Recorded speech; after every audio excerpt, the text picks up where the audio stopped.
Bonsoir à toutes, bonsoir à tous et bienvenue dans Tour d'Horizon, la rétrospective de la semaine où l'on revient ensemble sur les événements qui ont marqué l'actualité nationale et internationale, toujours avec Lamine Chikri, journaliste, mon complice. Bonjour Lamine. Bonjour Nabila, je suis ravi d'être avec toi pour cette seconde émission où l'on va essayer de décrypter l'actualité nationale. Ravi de te retrouver également, Lamine. J'espère que tu as passé une bonne semaine. Et d'ailleurs, la semaine, l'actualité a été dense en économie, en enjeux diplomatiques, en actualité internationale. On s'est pas ennuyé cette semaine, Lamine. Et on va commencer tout de suite par un message fort, le message du président de la République, Abdelmejid Tebboune, devant les opérateurs économiques. Il a rappelé qu'il maintient sa ligne dure, encourager la production nationale, créer de l'emploi, mais également mettre fin au blocage administratif qui freine les investissements, Lamine.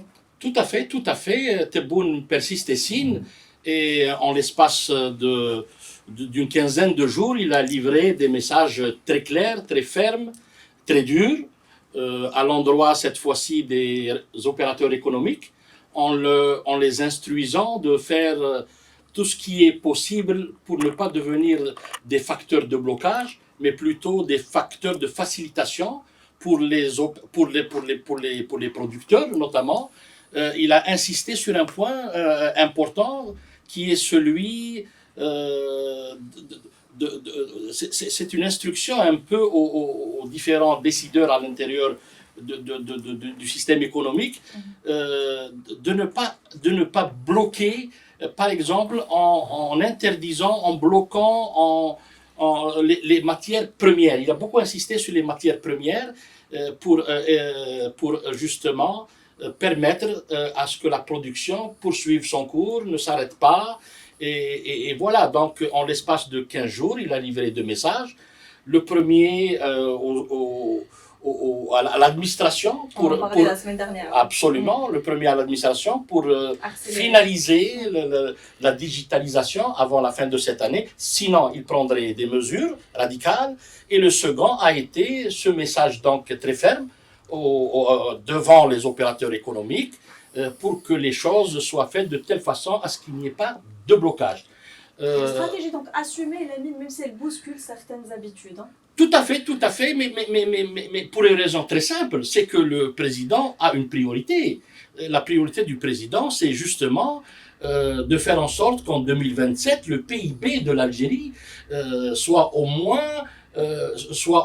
à 300, un peu plus milliards de dollars. Il est actuellement autour de 270 milliards de dollars. Donc le président a un cap, il a des priorités et il ne peut plus accepter qu'il y ait des retardataires, des empêcheurs de tourner en rond. Donc ça commence à devenir, j'allais dire, très intense, et il n'y aura plus le choix pour les différents intervenants d'hésiter ou de bloquer. Donc véritablement, je pense que sur le plan économique, nous sommes dans une phase intéressante à suivre absolument. Et dans cette continuité économique, Lamine, il y a eu également cette semaine l'adoption du projet de loi de finances 2026 en Conseil des ministres. Est-ce que selon toi, on pourrait qualifier cette loi de finances de réaliste ? Oui, c'est une loi de finances intéressante. Le montant global des dépenses tourne autour de 138,5 milliards de dollars. C'est une augmentation par rapport à la loi des finances précédente qui était à 129,5 milliards de dollars. Donc oui, je pense que le président maintient le cap de la progression. C'est important. Et surtout, on peut aussi signaler le fait qu'il n'y a pas de taxes, il n'y a pas d'impôts supplémentaires dans cette loi de finances, ce qui va permettre aux citoyens de ne pas avoir à subir d'autres charges, j'allais dire. Donc, grosso modo, c'est une loi de finances conforme à l'approche du président qui voudrait aller de l'avant, j'allais dire doucement, mais sûrement. Voilà. Et cap à présent, si tu le permets, sur Oran, où s'est tenu le NAPEC, le grand salon international du pétrole et du gaz, où les géants mondiaux de l'énergie se sont retrouvés. C'est aussi un rendez-vous stratégique, Lamine. Complètement. Le NAPEC, c'est vraiment stratégique pour une raison très simple. Oil and gas. Hein? C'est le pétrole et le gaz, donc c'est 90% de nos recettes extérieures. Donc, il ne fallait absolument pas rater ce rendez-vous.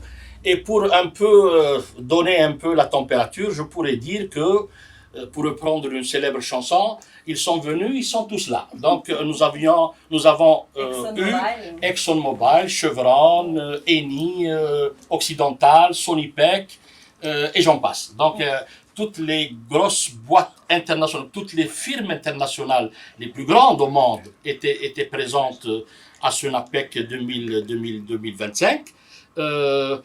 Mais je voudrais citer quelqu'un pour un peu résumer un peu ce NAPEC de 2025. Je voudrais citer Geoff Porter. C'est un expert américain qui connaît l'Algérie depuis près de 20 ans. C'est un expert en oil and gas et il a l'habitude de visiter l'Algérie depuis très longtemps. Il est spécialiste de l'Afrique du Nord. Ce monsieur a donné donc une allocution et je vais vous citer quelques passages. Je pense que c'est très intéressant. Voilà, donc voilà. Alors, d'abord, Geoff Porter estime que les conditions d'investissement dans ce secteur n'ont jamais été aussi encourageantes. Il dira, je le cite, l'Algérie est stable. Si l'on regarde la rive sud de la Méditerranée, l'Algérie est une véritable île de stabilité. Elle est entourée d'incertitudes à l'est, au sud et désormais à l'ouest. Il ajoutera même, je le cite, l'Algérie est également sûre, la décennie noire remonte à 30 ans, Al-Qaïda c'était il y a 20 ans, Daesh il y a une décennie. Les préoccupations sécuritaires n'existent tout simplement plus aujourd'hui. Voilà un peu l'analyse de ce spécialiste très optimiste, très réaliste et très objective. Complètement. Voilà. Donc je pense que le NAPEC a été un instant phare pour relancer le discours algérien qui invite justement les investisseurs étrangers à venir profiter de l'environnement très favorable qui est favorable à l'investissement. Complètement Lamine. Et puisqu'on parle justement de continuité et de construction, on revient ensemble sur un moment symbolique, celui du 63e anniversaire de l'adhésion de l'Algérie aux Nations Unies. C'était le 8 octobre 1962, une date hautement symbolique. Oui, c'est une date historique, pivotale pour l'Algérie. Hein. Nous célébrons notre entrée officielle aux Nations Unies. C'était en 1962. C'était l'époque de la diplomatie militante, de la diplomatie engagée. Aujourd'hui, les temps ont changé. Notre diplomatie est toujours militante, mais notre diplomatie aujourd'hui est devenue professionnelle. Plus efficiente, plus efficace. Donc, je pense que l'évolution de notre diplomatie, depuis son adhésion aux Nations Unies en 1962, à ce jour 2025, il y a eu une évolution positive notable. Donc, nous sommes passés justement du militantisme au professionnalisme. Mais une diplomatie qui reste tout de même cohérente avec la diplomatie et la position actuelle sur plusieurs dossiers, dont la Palestine. L'Algérie enregistre chaque jour que Dieu fait des points d'un point de vue diplomatique. Notre représentant aux Nations Unies, c'est Ammar Ben Jama, j'allais dire, est devenu une sorte d'icône diplomatique et il marque des points pratiquement tous les jours sur la question palestinienne, sur la question sahraoui et sur toutes les questions des causes justes. L'Algérie soutient les causes justes. Et puisqu'on parle des causes justes, cela nous amène à parler de la Palestine et de Gaza. Cette semaine a marqué également les 2 ans de l'entreprise génocidaire qui se poursuit en Palestine et à Gaza principalement. Encore et toujours, on parle de pause humanitaire, de fin de guerre, mais la réalité c'est que le génocide et le massacre se poursuivent. Malheureusement, oui, le massacre se poursuit à Gaza. Est-ce que le président américain Donald Trump pourra mettre un terme à la folie du sioniste Benjamin Netanyahou? Ça reste à voir. Hein? C'est une trêve, c'est une pause, c'est une paix sur le papier.